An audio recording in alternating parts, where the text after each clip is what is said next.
I've searched the world, but it couldn't fill me. Man's empty praise and treasures that fade are never enough. And you came along and put me back together, and every desire is now satisfied here in your love.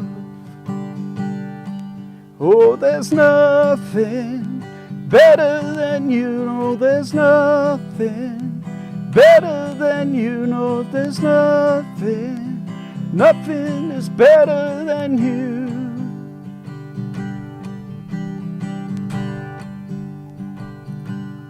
I'm not afraid to show you my weakness, my failures and flaws. Lord, you've seen them all. You still call me friend. 'Cause God of the mountain is the God of the valley.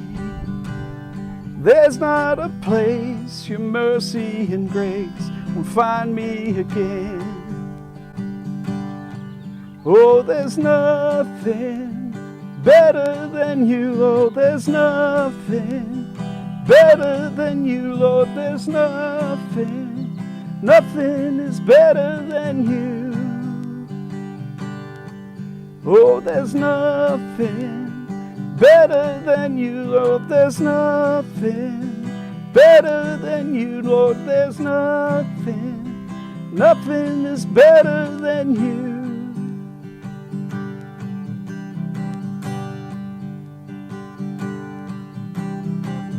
You turn mourning to dancing, you give beauty for ashes, you turn shame into glory, you're the only one who can. You turn mourning to dancing, you give beauty for ashes, you turn shame into glory, you're the only one who can. You turn graves into gardens, you turn bones into armies, you turn that seas into highways, you're the only one who can. You're the only one who can. Oh, there's nothing better than you, no, there's nothing better than you, Lord, there's nothing, nothing is better than you. Oh, there's nothing better than you, no, there's nothing better than you, Lord, there's nothing, nothing is better than you. You turn graves into gardens, you turn bones into armies, you turn seas into highways, you're the only one who can. You turn graves into gardens, you turn bones into armies, you turn seas into highways, you're the only one who can. You're the only one who can. You're the only one who can.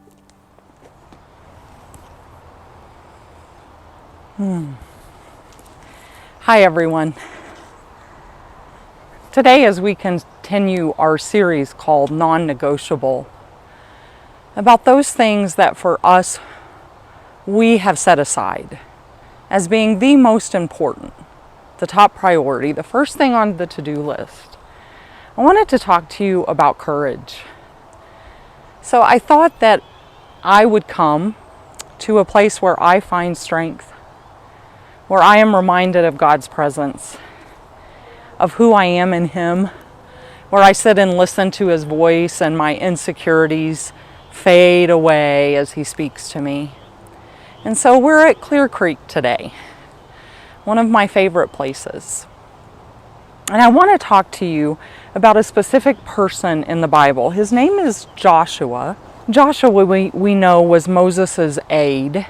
He was being mentored by Moses to take the reins.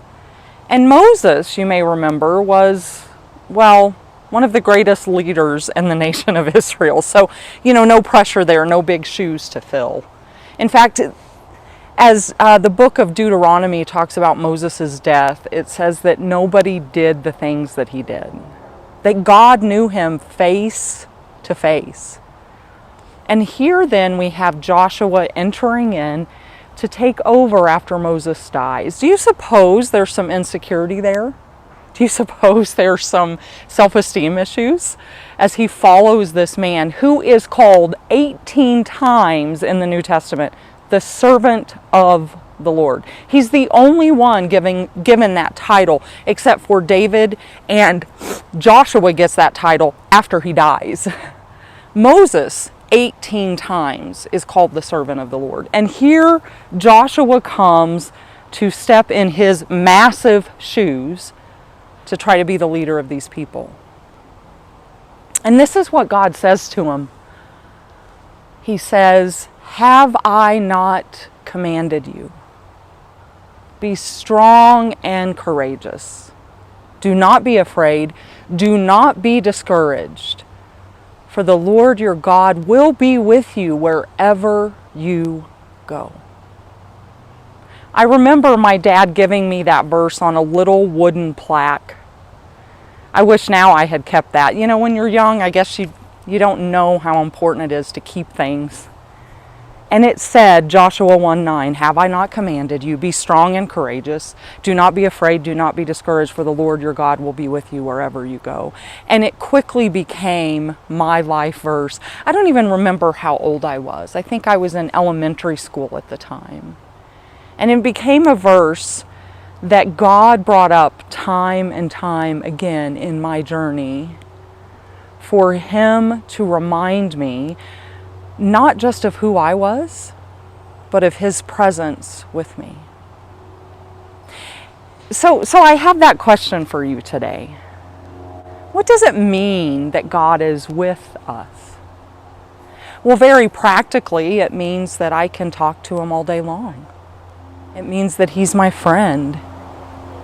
It means that His power and His presence is with me all the time. That I can pray anytime I want to. That He's always available. For Joshua, though, it was very significant. Do you know why? Because it was the same promise that God had given Moses. So God is saying to this new, fresh, maybe scared young leader, guess what? In the same way I'm with him, I will be with you. And I do wonder today, as we talk about courage, what it means for you to remember that God's presence is with you. When I need to remember that, I come here. When I listen to the water, when I feel the breeze, when I look at nature, it calms my spirit, and I am reminded that He is with me. What does it mean that He's with you today? In a period of history where not so long ago it took great courage just to go to the grocery store. And it took great courage to leave something on the shelf when everyone around us was stockpiling. That's where we live today. What does it mean for you to know today that God is with you? And it's important that you think about that, because this is leading somewhere, and here's where we're going. Here's my next question for you. What does it mean for you to be strong and courageous? For you to not be afraid? What does that look like for you today? Maybe it means trusting Him in the midst of not having a job. Maybe it means believing that He is present and working, even when you can't connect with the people you love. Maybe it looks like drowning out all of the voices around us, like we talked about last week, and focusing, doing things intentionally to focus on His presence. Things like coming here. Maybe it means turning off the news. Maybe it means making a decision that you have been thinking about for a while, and now it's time for you to do what He called Joshua to do, to step out, to follow Him, to be strong and courageous. Maybe it means starting a conversation with someone, a conversation you've been afraid to have. Remember, this is non-negotiable. Now, that doesn't mean you have to be perfect at it. That doesn't mean that tomorrow you have to wake up and be strong and courageous. What it does mean is that in your heart and mind, you can be intentional about following God into new places, about welcoming Him into new spaces, about knowing that when you are weak, He is strong, that when you are questioning, He is faithful, that when you are wandering, He is always present. I'll close with this story. I think I've shared it with you before, but you know, it's hard to be creative these days. So I'm going to share it with you again. My dad gave me that plaque with Joshua 1:9 on it. And years later, as he was answering the call to ministry and doing something that I believe took great courage.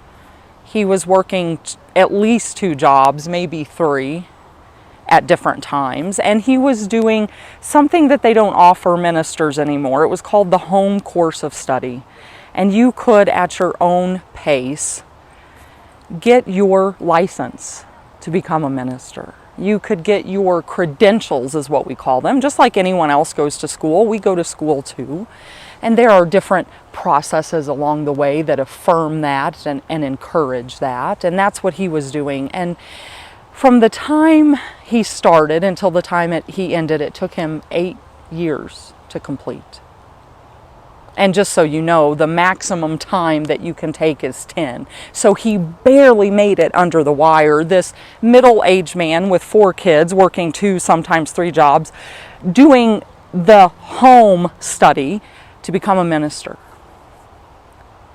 I think he already had great courage just in doing that. But there was one time in particular that I remember. It was the first time he ever preached a message. Back then, I'm so glad we don't do this anymore, but back then, they would put the preacher, the worship leader, everybody that was involved in the service would sit up on the stage the whole time.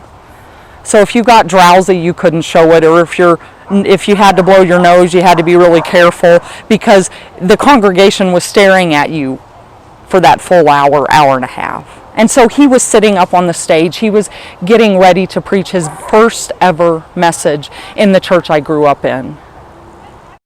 And he looked absolutely terrified. I was in junior high at this point.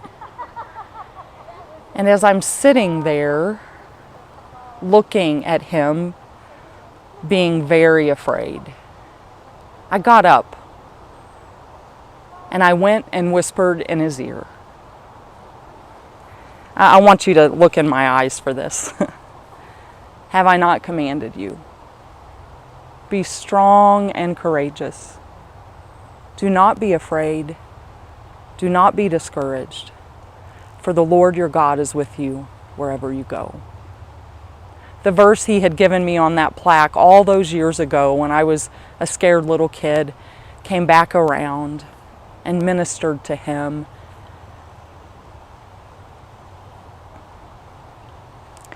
Today I want you to remember that you are not alone.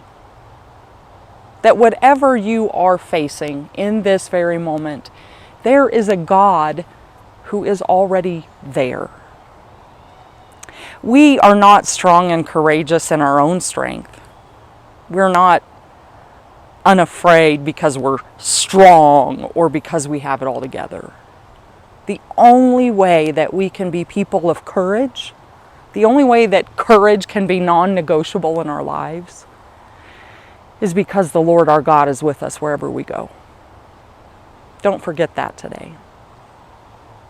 I don't know what's happening in the coming weeks. I'm feeling weary.